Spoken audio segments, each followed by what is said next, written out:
পৃথিৱীত যিমানবোৰ উপায় আছে সকলো ট্ৰাই কৰাৰ পিছতো যদি তোমাৰ পঢ়া শুনাত মন বহি নাথাকে তেতিয়াহ'লে শেষ এটাই উপায় আছে। তোমাৰ সপোন, তোমাৰ লক্ষ্যটো বহুত ডাঙৰ কৰি লোৱা, যাতে পঢ়াত বহিলে যি কষ্ট হ'ব সেই কষ্টটো তুমি হাঁহি মুখত সহ্য কৰি ল'ব লাগিব। যেতিয়া বুকুত কোনো অপমানৰ কাঁইট বান্ধি থাকে তেতিয়া চেষ্টা কৰিলেও মানুহে কান্দিব নোৱাৰে। বাৰম্বাৰ অসফল হোৱাৰ বাবে যেতিয়া কোনেও তাক মূল্য নিদিয়ে সেই সময় সি এনেকুৱা কিবা কৰি দেখায় যিটো তাৰ ক্ষমতাৰ অধিক, যিটো কোনেও কেতিয়া ভবাই নাই। পঢ়া শুনা বৰ কষ্ট, কৰিবলৈ বহিলে আমনি লাগে, ঘণ্টাৰ পিছত ঘণ্টা একেটা ঠাইত বহি থকা, ছ'চিয়েল মিডিয়া ব্যৱহাৰ নকৰা, অন্য কোনোফালে মন নিদি অকল কিতাপৰ মাজত মনোযোগ দিয়া। হয়, এই কামটো ইণ্টাৰেষ্টিং নহয়, কিন্তু টকাৰ অভাৱৰ কাৰণে যদি তোমাৰ পৰিয়াল, যদি তোমাৰ দেউতাক ফটা গেঞ্জি পিন্ধি থকা দেখি পাইছা, টকাৰ অভাৱৰ কাৰণে দুবেলা খোৱাৰ কষ্ট পাই থাকা, তেতিয়াহ'লে তুমি পঢ়িবা। যিমানেই কষ্ট নহওক তুমি পঢ়িবা।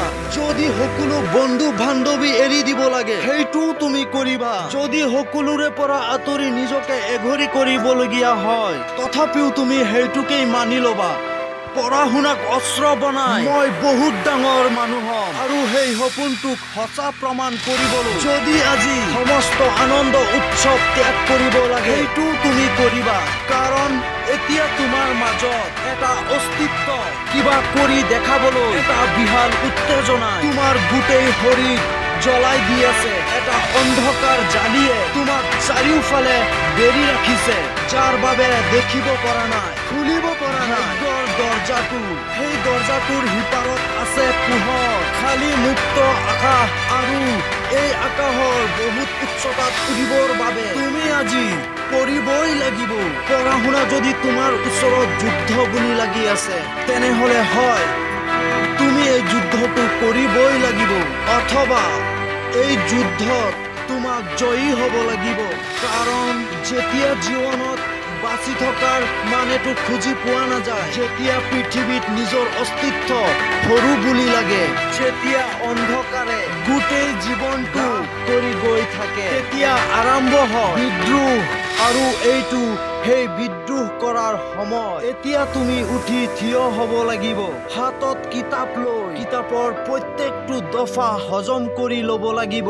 কাৰণ তুমি কেনেকৈ ডাঙৰ মানুহ হবা তাৰ ৰাস্তা তুমি নিজেই খুলিব লাগিব। তোমাৰ নিজৰ ভৱিষ্যতৰ বাবে, তোমাৰ নিজৰ পৰিয়ালৰ ভৱিষ্যতৰ বাবে তুমি ডাঙৰ কিবা কৰিবই লাগিব। সাধাৰণ কোনো কৰ্ম কৰি নহয় তুমি কিবা নিজৰ ভৱিষ্যত উজ্জ্বল কৰিব পাৰিবা, নহয় তুমি পৰিয়ালৰ ভৱিষ্যতক সুৰক্ষিত কৰিব পাৰিবা। সেইকাৰণে এইবাৰতো তুমি পঢ়িব লাগিব আৰু এই পঢ়া শুনাক হাতিয়াৰ বনাই এটা দৰজা খুলিব লাগিব। আৰু সেইটো কৰিব গৈ যিমানেই কষ্ট সহ্য নকৰা কিয়, যিমান বাৰেই ঠগন নোখোৱা কিয়, যিমান বাৰেই নিজৰ লগত নিজে যুঁজিবলৈ নহওক কিয়, যিমানেই বিৰক্ত লাগে, যিমানেই এলাহ লাগক, যিমান দিনলৈকে নিজৰ অকাত বদলি হৈ নাযায়, যিমান দিনলৈকে কিবা ডাঙৰ এটা কৰিব নোৱাৰো তেতিয়ালৈকে পঢ়ি থাকি মই মোৰ পঢ়া শুনাক নিজৰ দায়িত্ব চিন্তা কৰো। ইমান দিন যিবিলাক কৰিব পৰা নাই এইবাৰ সেইবোৰ কৰি দেখাম। কাৰণ মানুহে বিচাৰিলে সকলো কৰিব পাৰে, চাহিদা আৰু মনৰ ইচ্ছাটোৱে সকলো কিছু। আৰু আজি মোৰ ভিতৰত সেই ইচ্ছাটো হাৰ পাইছে, আজি মোৰ চাহিদা বেছি বাঢ়ি গৈছে।